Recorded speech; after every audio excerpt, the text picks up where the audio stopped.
မြန်မာလက်ဝဲလောကကိုတုံလှုပ်စေမဲ့ဒေဝါနဲ့အောင်လအန်ဆန်းတို့ရဲ့အိမ်မက်ပွဲစဉ်မြန်မာပြည်ကလက်ဝဲကျော်ဒေဝါဟာအခုဆိုရင်တော့အသစ်ဆက်ပေါ်ထွက်လာတဲ့ LFC လက်ဝဲ promotion တင်မှာဝင်ရောက်ရှင်ပြိုင်မှုသဘောတူညီမှုရရှိသွားခဲ့ပြီဖြစ်ပါတယ်ဒီတင်းကလက်ဝဲပရိသတ်တွေကြားမှာတကယ်ကိုစိတ်လှုပ်ရှားစရာဖြစ်လာစေပြီးတော့ဒေဝါရဲ့ပြိုင်ဘက်ကဘယ်သူဖြစ်မလဲဆိုတာကိုအားလုံးကစောင့်ကြည့်နေကြတာပါဒီဝါဘက်ကတော့ပြီးခဲ့တဲ့နှစ်ကလေးကမြန်မာစပအုံကြီးအောင်လအန်ဆန်းကိုလက်ဝဲကျိုးဝိုင်းနဲ့ဆင်းလာဖို့တော်ပြီးတော့ဖိတ်ခေါ်မှုတွေပြုလုပ်ထားခဲ့တာတွေ့ရပါတယ်အခုလို promotion တည့်ရဲ့အစမှာသူတို့နှစ်ယောက်သာတကယ်တွေ့ဆုံပြေးကြမယ်ဆိုရင်တော့မြန်မာအားကစားသမိုင်းမှာကြီးကျယ်ဆုံးသောရင်ခုန်တန်တွေဖြစ်လာမှာသိချပါ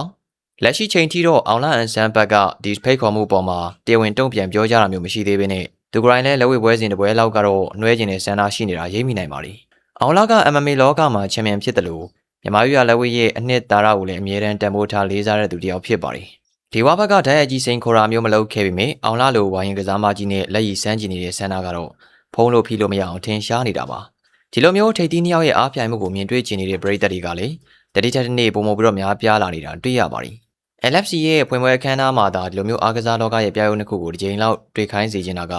ပရိသတ်အများစုရဲ့ဆန္ဒပဲဖြစ်ပါတယ်ဒီဘောကလက်ရှိလက်ဝဲလောကမှာဘရင်တစ်ပါးလိုဩဇာကြီးမားသူဖြစ်တယ်လို့အော်လန်အန်ဆန်ကလည်းတိုင်းပေါင်းစုံပညာရပ်မှာကမ္ဘာအဆင့်အောင်မြင်မှုတွေရထားတဲ့ချန်ပီယံကြီးဖြစ်နေပါတယ်သူတို့နှစ်ယောက်ရဲ့ကွဲပြားခြားနားတဲ့တိုက်ခိုက်ရေးစတိုင်တွေကြားမှာဘယ်သူကအသာစီးရမလဲဆိုတာကတကယ်ကိုစိတ်ဝင်စားဖို့ကောင်းတဲ့ဗေဒီတစ်ခုပါပဲအကယ်၍ဒီပွဲသာတကယ်ဖြစ်လာခဲ့မယ်ဆိုရင်တော့လက်မှတ်တွေမိနစ်ပိုင်းအတွင်းမှာရောင်းကုန်သွားမယ့်အထိပရိသတ်တွေကဝန်းရံကြမှာပါဒီဝါရဲ့ခန်းစင်းနဲ့တိုက်စစ်ပေါင်းဆက်ထားတဲ့မြန်မာလက်ဝဲဆွမ်းက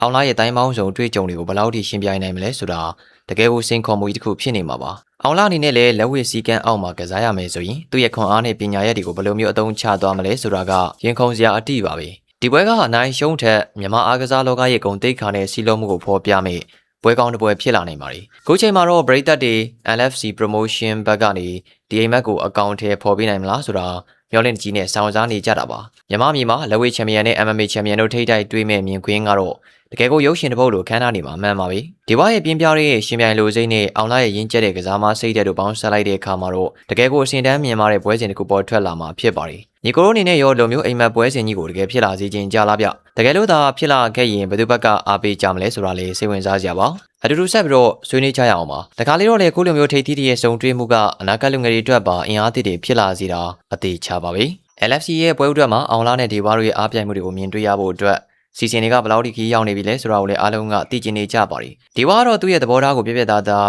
ချပြထားပြီးဖြစ်တယ်လို့အောင်လာဘက်ကဘယ်လိုမျိုးဆုံးဖြတ်မလဲဆိုတာကပဲအဓိကအဖြစ်ဖြစ်နေပါလိမ့်။ဒီဘက်ကတော့မြန်မာပြည်လက်ဝဲကိုကဘာပါပိုပြီးစိတ်ဝင်စားလာအောင်လို့ဆွဲဆောင်နိုင်မဲ့အခွင့်အရေးကောင်းတစ်ခုဖြစ်နေပါလိမ့်။ပရိသတ်ရဲ့တောင်းဆိုမှုတွေကလည်းဆိုရှယ်မီဒီယာပေါ်မှာအရှင်ဟုန်နဲ့မြင့်တက်နေတာတွေ့ရပါတယ်။ဒီပညာပိုင်းနဲ့အားကစားကျင့်ဝတ်ပိုင်းအရကြည့်မယ်ဆိုရင်လည်းဒီပွဲကတကယ်ကိုနှစ်သာရရှိတဲ့ပွဲစဉ်တစ်ခုဖြစ်လာမှာအမှန်ပါပဲ။ဒီဘွားရဲ့တည်ငြိမ်တဲ့ကစားဟန်နဲ့အောင်လာရဲ့လင်းမြန်တဲ့လှုပ်ရှားမှုတွေက